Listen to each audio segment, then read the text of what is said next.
All right, here we go. Good morning. Good morning. Coffee with Dr. Mark. I originally threw that out into the subscriber messages, like the profile chat. I'm still learning Substack. I know I've been here a little while, but I'm still learning the platform. I had the intention of sleeping last night, and my daughter had a little accident. Woke up at 2 a.m., turned on all the lights, woke us up, had to clean that up. Couldn't fall back asleep. So this face, parents might recognize of just being tired and enjoying your coffee. So I wanted to take today, Dr. Ashok Bandari and I weren't able to link up in time for September. This is the last day of September, but I still wanted to make sure that I put out a live video and kind of am delivering on what I'm promising. And I also want to preview that starting tomorrow, uh, jumping into a full blown, like there's structure, there's content coming to my Substack. So we're going to be diving all into inflammation. It's kind of a buzzword, and I'll talk about that in my typical sort of like flippant, irreverent way, because I think it's a buzzword. But I want to talk about how to think about it, some myths about it, um, and we'll dive into inflammation starting tomorrow. Today, I wanted to talk about. I've been wanting to make a post about this. It's my bedtime journaling routine. I shook it up. I've journaled since I was in high school, just as a way to get my thoughts out of my head so that I could sleep. And then it became more kind of therapeutic, going through therapy and having like journaling prompts. And then recently, it's just been a way to kind of ground myself. I've got to be an entrepreneur. I've got to be a doctor. I've got to be a husband. I've got to be a father. I'm a brother, taking care of the house, all this fun stuff. So, how do I just kind of center myself instead of having my thoughts all around? Um, and so I've got this like three-pronged structure for how I've been journaling recently, and I've wanted to share that. So I still will create a post, but I'll talk about it here. And then I wanted to dive into my most recent post where I said, Sunday thoughts, your heart, your bones, and your dog. Long winded ramble. I woke up at 2 a.m. and officially got up for the day at 3:30. So bear with me. Let's start with the journaling prompt. So I have my little journal here. I got this from Amazon. You can see that it's short, so hopefully this appeals to people. So the three-prong approach: gratitude, whatever you're struggling with, and then uh, a verse, a quote, a snippet of a book, something that you like. And so the structure, the way that I've done this is I've tried a lot of things, and this is the one that's kind of given me the most like peace at the end of the night. And I think if we can have that, we can sleep better. If we can sleep better, we feel better for multiple reasons. Better insulin sensitivity, we've got lymphatic clearance, we've got deep and REM sleep, all that fun stuff. So better you can sleep, the better your life is. If this journaling structure helps you sleep and your daughter doesn't wake you up at 2 a.m., then good on you, more power to you. So the structure is gratitude. So write three things. UC Berkeley has this, I think they still have it, called the Greater Good. They've got this project called the Greater Good. And it's just this like kind of department of positive psychology. And they've got a practice called three good things. And there's a lot of research behind gratitude. Um, it is just a great thing to feel good about stuff that you have.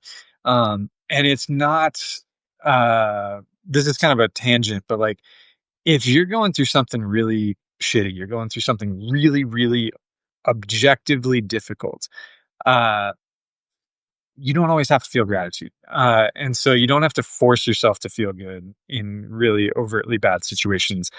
Brad Stolberg, Mastering Change, or Master of Change, one of those, I'm forgetting the subtitle, but Brad Stolberg wrote a great book about change. And he talks about how sometimes you just go through an event where it sucks and it just sucks. So assuming that's not the case, three good things. It could be as simple as I like the color of bananas and I'm grateful that they're yellow. I see some bananas right now. It could be as deep as I am so grateful that I got to talk to my father today because X, Y, and Z. Like, so it could be as profound as family and existential things. And it could be as simple as this chair is comfy and I'm so grateful that I have nice sheets, something like that. Three good things. Then we don't shy away from life. So if you're worried about work, if you're worried about relationships, if you're worried about money, if you're worried about right now, all of my patients are worried about geopolitics and the news. And we're inundated with bad stuff all the time. And so rather than ruminating, get it out on paper. Try not to make this a long list. I try to limit it to 1 to 2 things tops. Like, what is the most pressing thing for me? And it's usually work related. It's usually some sort of stress around running a practice. And so I write down the struggle. And then I'm a Christian guy, so I'll look to the Bible. I also really like Stoicism. I also really like, there's lots of great thinkers that I like. I like Simon Sinek and James Clear. I like Alan Watts, who, kind of is in a different bucket. But the idea is, don't find a hyper validating quote. We do too much of that these days where we try to just like justify dysfunction.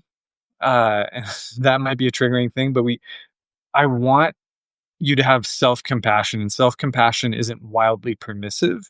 It is recognizing the struggle and then saying, hey, here's a verse, here's a quote, here's an idea, here's a snippet of something that I think would help get you out of the struggle.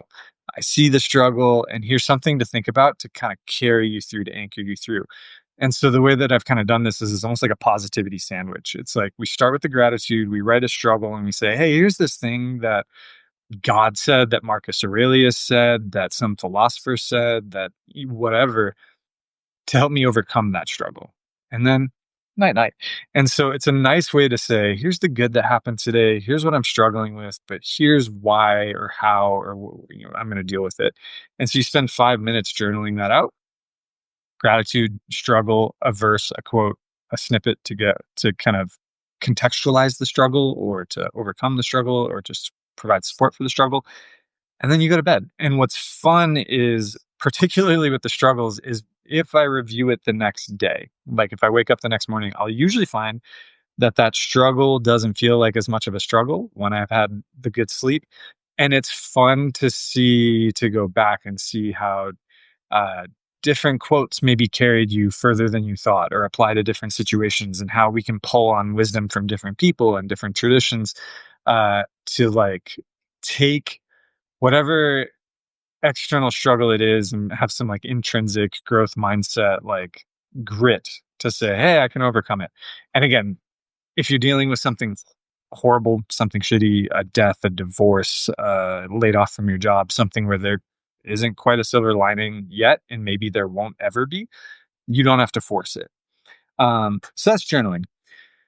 Sunday thoughts. So your heart, your bones, your dog. Uh, I made a note today where I was like, hey, if I'm a little irreverent or flippant with things, it's not out of disrespect. It's not to be snarky just for the sake of being snarky. Um, it's to sort of strip down. Most of our life and our health is way more serious than we take it, and simultaneously not serious at all. Uh, yeah, I've been in rooms with really smart people where you realize really quickly that we're all just making it up. And so we can take ourselves very seriously and be very tight about our health and be very, try to be perfect. And on the flip side, we could be ignorant about it and like, let's try to find somewhere in the middle. So that's where some of my irreverence comes from, is to kind of strip down the the shine of biohacks and things like that, but to also bring some seriousness to, you don't want to ignore your health either. And recent conversations with patients, recent kind of interactions with friends and family members, we've been talking about different conditions, different struggles, different symptoms. And a lot of your health, not all of it, but a lot of your health can come down to different lifestyle factors. Journaling before bed so that you get enough sleep. Uh, and the the tricky part about lifestyle is, it's simple, but simple doesn't mean easy. It is really simple to make sure that you drink enough water every day. This isn't water, but make sure you drink enough water every day. It's really simple to take 5 minutes to journal. It's really simple to go to bed by 10 p.m. every night. It's really simple. It's not always easy to apply. And so what I've found that was kind of like interesting is that when we present, we being like medical professionals, health professionals present, uh, hey, you just got to walk 10 minutes after a meal. Or, hey, like try to include a fist sized portion of veggies. Or, hey, try to do this simple thing.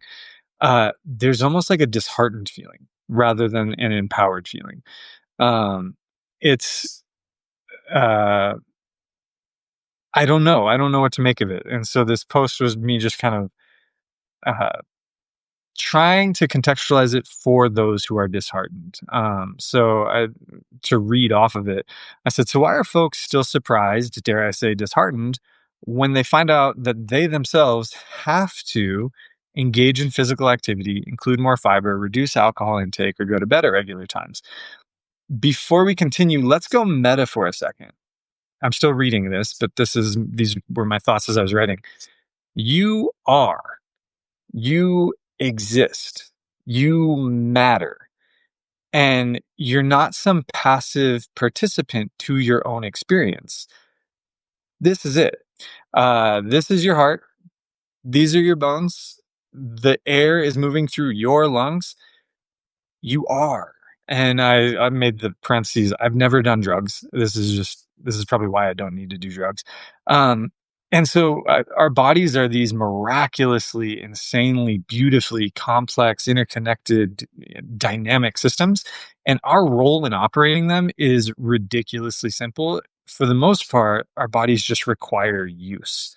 Your nerves need stimulation and activation, and kind of like you need to do stuff with your nerves or they begin to atrophy. uh, Muscles need stimulation from those nerves, or they begin to shrink and atrophy. Bones need stimulation from those muscles, from those nerves, or they begin to kind of shrink and atrophy. The heart needs stimulation, or it can shrink and atrophy or stiffen up. Um, when we use our body and we do things, our body works better. And so when we're passive participants who treat our bones and hearts and bodies like they're these steel pipes that should just exist and be and don't need maintenance, why? Why does that make sense? That doesn't make sense at all. I started this post by saying, when I was writing, I was like, pet parents, people with dogs and cats, it's intuitive to take your dog for a walk. It's intuitive to not let your cat become, overweight and diabetic. It's intuitive to give them something to play with and something to scratch and to move and be physically active and healthy. Why do you not require the same maintenance? If you had a car, to get the oil changed, to check the tires, to check the battery, to get it washed every now and then, to do these things to maintain the car. But we somehow forget that our bodies are these dynamic systems they're really built around efficiency, which is why there's like a use it or lose it kind of component to a lot of our health, not entirely, but to a lot of our health. And so when it comes to just feeling better, that's why lifestyle medicine, that's why I talk about nutrition, movement, mindset. They're sort of like icebergs where like they'll move and like there's so much beneath the surface. And if you crash into an iceberg, I mean, Titanic, you crash into an iceberg, it's, it's a bulldozer. It's immensely powerful in your health. And so the main takeaway that I want to have is try not to feel disheartened. Just don't when we come to uh, lifestyle interventions. When we want to improve our blood sugar regulation, movement should be absolutely a part of it. Diet absolutely has to be a part of it. It can't just be take insulin and or metformin and or the new GLP-1s. You also need the foundation. You also need that iceberg moving through to have the best effects, to have the most kind of rippling effects throughout your life. Um, so that I think it's kind of that. The one thing I think we should add here that I want to finish up under the pretense that you exist, which you do, and that you matter, which you do, does it seem disheartening or surprising that avoiding, oh, sorry, let me back up. So I was like, I don't want to become gloomy and scary. I don't want this to be gloomy and scary, so let's reframe. If you knew that starting at 25 years old, a generously spraying skunk was making its way ever closer to you decade by decade, wouldn't you want to do something to keep that skunk at bay? Of course you would. Now, that skunk from earlier, if you read the post, I'm talking about the decline in your aerobic capacity, decline in muscle mass, just kind of normal decline that we see starting around the age of 25, 30, and beyond. And those declines are like a skunk kind of moving towards you. So, under the pretense that you exist, which you do, and that you matter, which you do, does it seem disheartening or surprising that avoiding the skunk may require some intentional behaviors on your part? No. So we can slow down the decline and even improve our aerobic fitness, our VO2. We can improve our muscle mass. We can improve our heart muscle remodeling and more through intentional behaviors. And that sounds sterile and like the written equivalent of eating boiled unseasoned broccoli. What it literally means, statistically, of course, you're going to have more years lived with the ability to walk and move around your house independently. You can carry your own groceries to the car, get in and out of the car with ease. Your fall risk is going to be lower. And I know that's something we don't think about, but if you do fall, you're going to fall on muscles and bones and not brittle sponges. I believe the stat is that after the age of 65, fall, hip fracture, it's like a 1 in 3 chance of death in the next year. And it's not because of the hip fracture, it's because of hospital acquired infection or different things. But uh, now you're looking at rehab and recovery and mobility after the fractured hip. If you didn't have a great base going in, it's going to be harder coming out. Take care of yourself is kind of the thing.